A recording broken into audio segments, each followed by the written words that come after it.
everyone, we've arrived at the newest Studio Ghibli movie, and but 24 one altogether, or 24 depending on who you ask, The Boy and the Heron. As you all know, ever since March, I've been reviewing every other Studio Ghibli movie, and I was doing those in preparation for this new film, and it was the first time I ever got to see a Studio Ghibli movie in the cinemas, and so I saw it on Wednesday and was super excited, especially since the general consensus around the film was positive and people were really liking it. Not to mention the fact that this was a film that Hayao Miyazaki himself wrote and directed. So all that was making me extremely excited for this.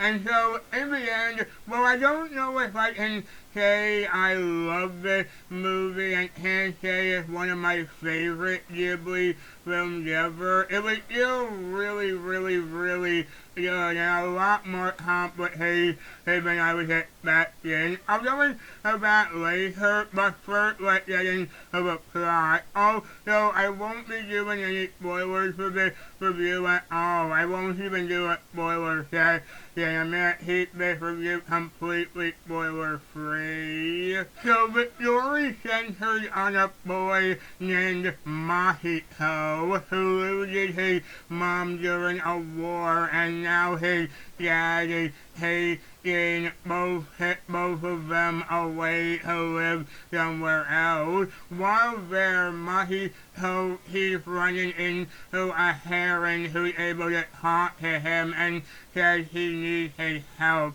And after a while, Mahito finds some old tower, and when he goes inside it, he's taken to another world that sort of bridges the world of the living and the world of the dead. And really, the rest of the film is almost kind of like a self-realization story, because Mahito is forced to learn and confront so much. And when I say so much, I do mean that, because this movie is pretty long. It's over 2 hours long. Other Ghibli movies have been that long before, but something about this one being that long made it especially surprising. Maybe just because I saw it in theaters. Anyway, before going to see the film, I was honestly expecting the film to be kind of simple, just based on a bit of the advertising I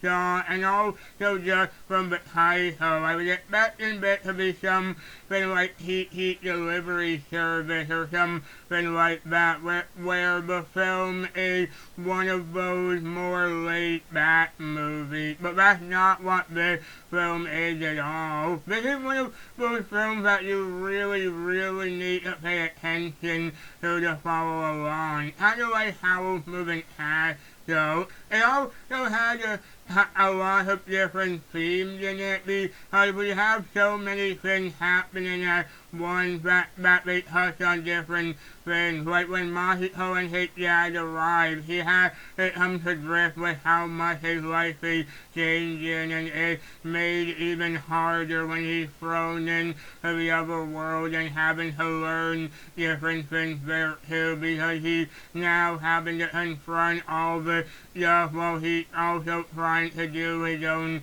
thing originally. That aspect of the film is something I imagine might throw some people off towards the film, because it's just extremely complicated and hard to follow after a while. And when I say that, I don't really mean that in the same way as like Howl's Moving Castle, where I was really turned off by the film and just really didn't enjoy it that much.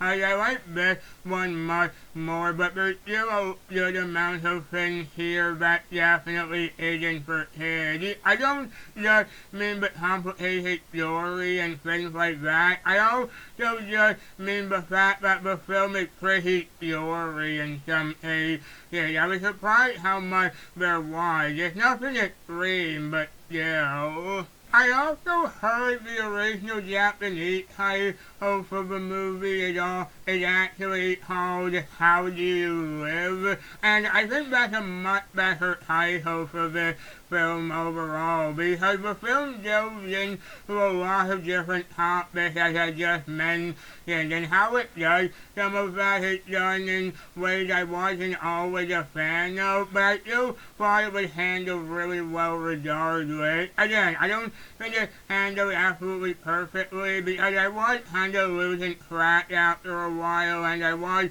kind of zoning out a little bit, but I think once you get to the ending, it's wrapped up in a really, really great way.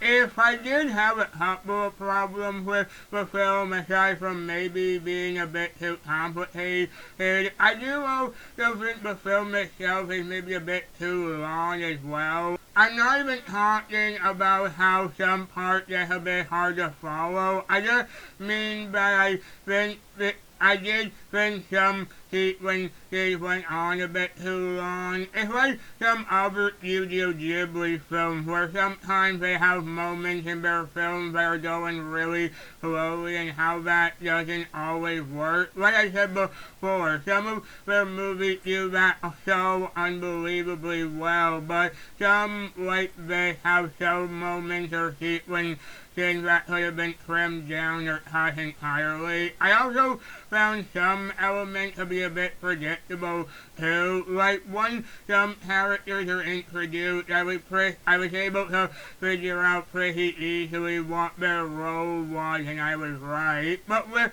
all that being said, I still enjoyed the majority of the film. The way the plot keeps unfolding throughout the film as we keep seeing different things and we see more of how the world works and seeing the different characters in it, it keeps getting more interesting once you get to the ending. Speaking of, the ending just really insane and trippy as well, with a lot of crazy visuals and things like that happening, and that's done by some really fantastic animation.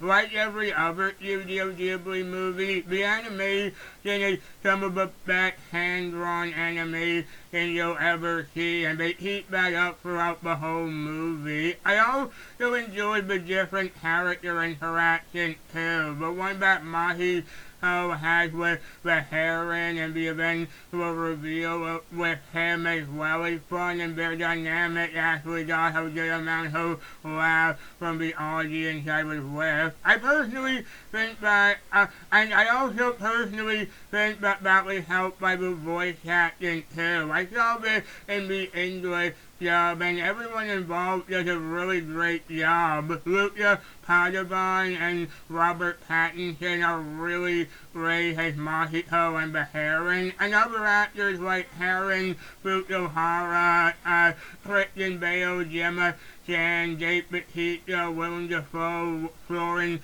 Pugh, and Mark Hamill all do fantastically as well. It was really cool to see Christian Bale, Willem Dafoe, and Mark Hamill in more Studio Ghibli roles since they've been in other ones before. So yeah, everyone, I was just really satisfied with watching this movie. It was absolutely amazing to finally be able to see a brand new Studio Ghibli movie in theaters. Especially since some people think we might not ever get another one again, but we'll see. But even still, just being able to see this one was an amazing experience. Even if this wasn't one of my favorite Studio Ghibli movies and I didn't really love it, I at least loved being able to go to the cinema for it, and especially since I already spent this entire year reviewing all the other ones, and it was an amazing experience. And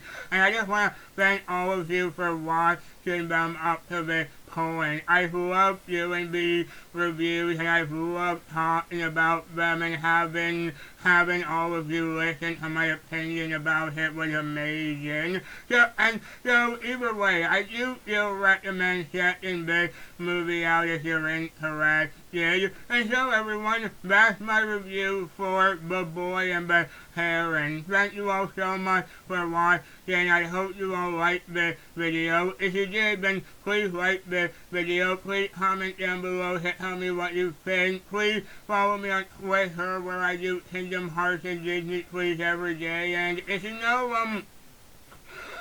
know someone who might like my channel, then please help share my content in any way you can to help my channel grow. And please subscribe for more videos like this coming soon, and I'll see you all next time. Take care.